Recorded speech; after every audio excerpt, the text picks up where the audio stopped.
Salut! Nous voici déjà 2 mois après l'opération de ma rhinoplastie. Mon nez continue toujours de bien se porter. Il réduit un petit peu chaque jour. De temps en temps, il gonfle un peu, il dégonfle. Rien de vraiment choquant.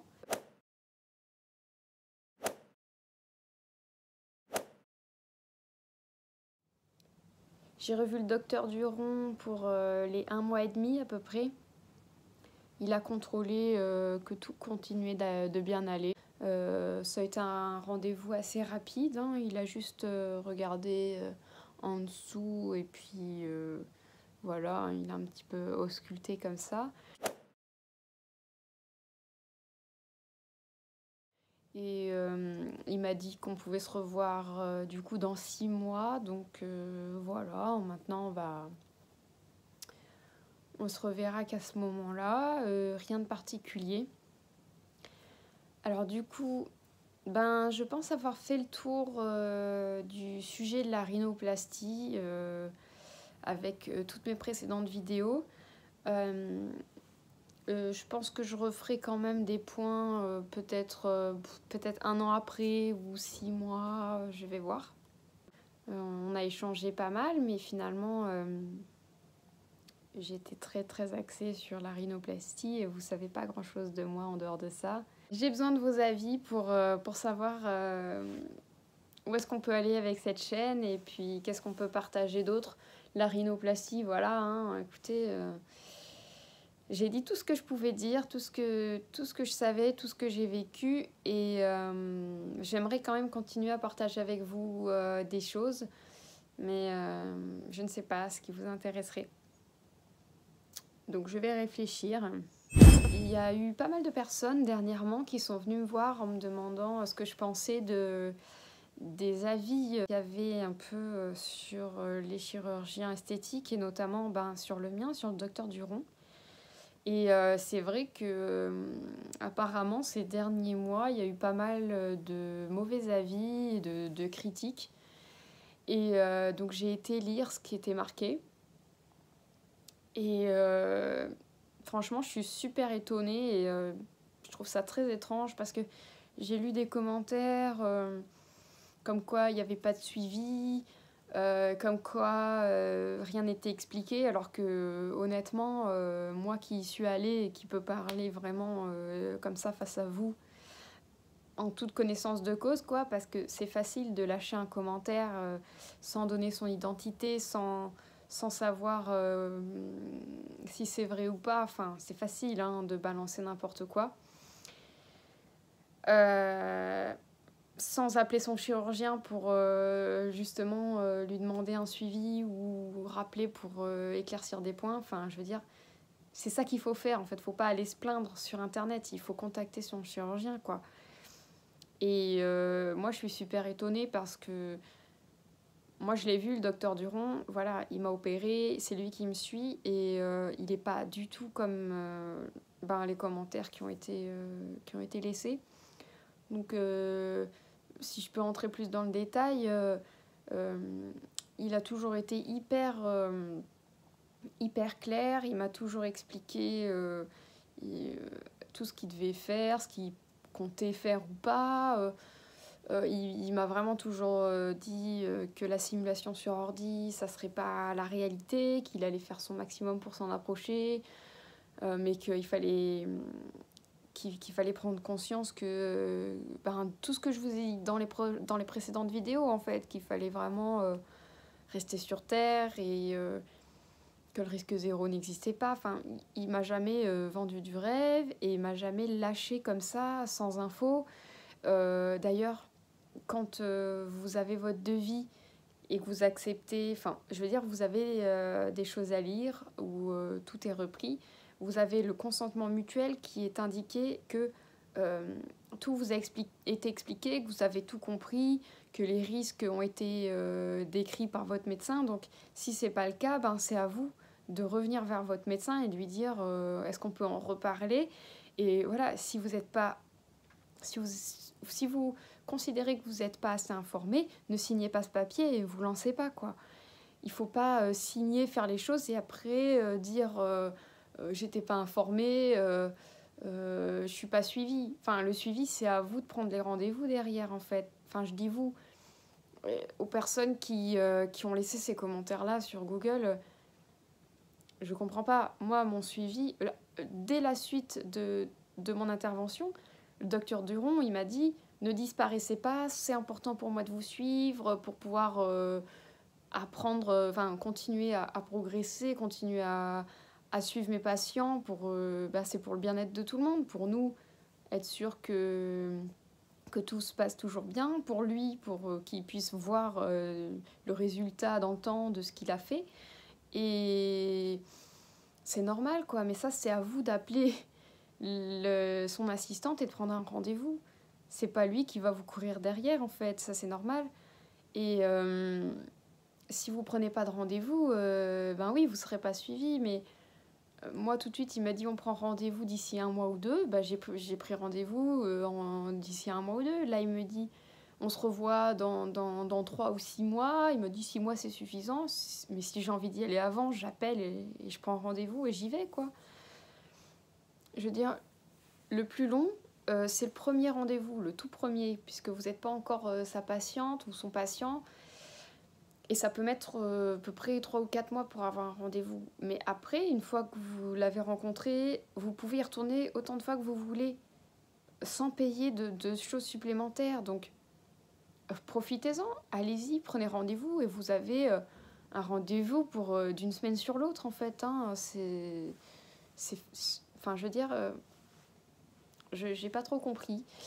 Et ensuite, j'ai lu aussi des commentaires, toujours sur Google, qui disaient oui, en fait, il ne fait que combler, rajouter justement de la matière. Et ça, j'en parlais justement dans la dernière vidéo, je crois. Parfois, il faut rajouter pour pouvoir rééquilibrer. Moi, c'est ce qui a été fait effectivement sur moi, mais j'en avais conscience même avant que le chirurgien me propose de me faire la greffe. Je savais qu'il fallait que je comble le creux. Et ça rejoint exactement ce que me disait le docteur Duron, c'est qu'il y a des gens qui ne veulent pas comprendre qu'il ne suffit pas uniquement d'enlever une bosse, d'enlever des trucs pour que le résultat soit bien. Parfois, il faut effectivement combler pour avoir un meilleur rendu. Et il y avait, je crois que c'était un monsieur qui avait commenté ça en disant, en gros, il fait que camoufler en ajoutant de la matière. Mais non, en fait, le médecin, il fait ce qui est adapté pour vous, en fait. S'il faut enlever, il enlève. S'il vaut mieux ajouter et enlever, ben, il fera... Enfin, j'ai pas compris. Et en plus, avant de vous opérer, le médecin, il vous dit exactement ce qu'il va faire, en fait. Il vous dit, ici, on va rajouter, ici, je vais enlever. Si vous le dites pas, demandez-le, en fait. Vous allez faire quoi? Et si ça vous convient pas, ben, continuez d'en discuter ou allez voir ailleurs. Mais il faut pas se faire opérer comme ça, sans rien savoir, et puis ensuite venir râler. Enfin, je comprends pas. Alors, je tiens pas particulièrement à défendre qui que ce soit. C'est juste que j'ai reçu plusieurs mails, plusieurs messages en fait sur Insta qui soulevaient des inquiétudes par rapport à ces commentaires. Et du coup, moi, je préfère vous répondre. Donc, j'ai répondu à chacun, mais je préfère aussi répondre comme ça face à vous et en vidéo pour que ce soit plus général. Pour vous dire que honnêtement, les commentaires négatifs, moi personnellement, je les trouve. Ça correspond pas du tout à comment moi j'ai vu Docteur Duron et comment mes rendez-vous se sont passés. Donc je trouverais ça étonnant qu'ils se comportent différemment à ce point d'un patient à l'autre. Ça m'étonnerait. Hein. Après, je comprends qu'il puisse y avoir des déceptions. Ça, on l'a déjà dit plusieurs fois. Le risque zéro n'existe pas. Ça dépend aussi de votre état d'esprit avant l'opération. Ça dépend de comment vous encaissez le truc, de si vos exigences étaient très hautes. Vous aviez conscience que le chirurgien ne peut pas faire ça d'un coup de baguette magique. Voilà, tous les points qu'on a déjà abordés en vidéo, je pense que c'est vraiment des points super importants et que beaucoup de personnes ne prennent pas en compte. Et après, voilà, on se retrouve avec des critiques qui sont en fait... c'est de la déception, c'est de la colère, parfois c'est de la rage, parce que les gens sont pas dans une bonne optique dès le départ et malheureusement après c'est difficile. Alors je dis pas que c'est toujours la faute du patient, hein.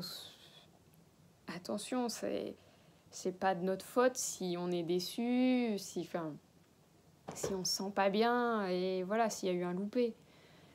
Mais je pense que voilà, le médecin il fait au mieux et c'est au patient de se préparer et de gérer la suite, quoi.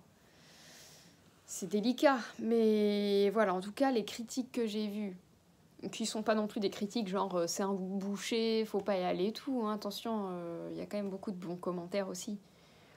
Mais les critiques que j'ai vues, honnêtement, ça correspond pas du tout au personnage que moi j'ai rencontré et à la façon dont sont passés les rendez-vous et le suivi, quoi. Donc si ça peut vous rassurer, voilà, mon avis, c'est celui-là. Et puis c'est en réponse à tous les messages que j'ai eus concernant ces commentaires. Et encore une fois, faites-vous votre propre avis en fait. Allez le voir et prenez rendez-vous et voyez comment ça se passe. Voyez comment il est avec vous, hein. C'est le mieux à faire, hein. Donc prenez rendez-vous et faites-vous votre opinion. Je sais pas trop avec quel sujet je vais revenir. J'espère que vous allez me donner un peu des pistes sur vos attentes ou ce qui vous plairait. Moi, ça me plairait bien de partager peut-être un peu le sport, mon approche du sport. Après, bon, il y a beaucoup de chaînes fitness, hein, c'est un peu la mode, on va dire, les fit girls. Donc bon, j'ai pas grand-chose à rapporter de plus que ce qui n'existe déjà. Mais peut-être mon approche en tant que maman, et le fait de gérer voilà, la vie de maman, le sport, la reprise des études. Je peux peut-être vous faire des suivis sur comment ça va se passer tout au long de ma formation. Voilà, peut-être que je peux vous emmener avec moi dans cette nouvelle aventure qui risque d'être pas simple tous les jours. C'est un petit défi et puis ça peut être intéressant de suivre un petit peu tout ça. Bon, du coup, je vous laisse commenter et me donner votre avis sur toute cette vidéo. Et écoutez, je vous retrouve bientôt avec probablement un sujet différent de la rhino, mais toujours dans l'idée de partager, d'échanger. Bon, à bientôt. Salut.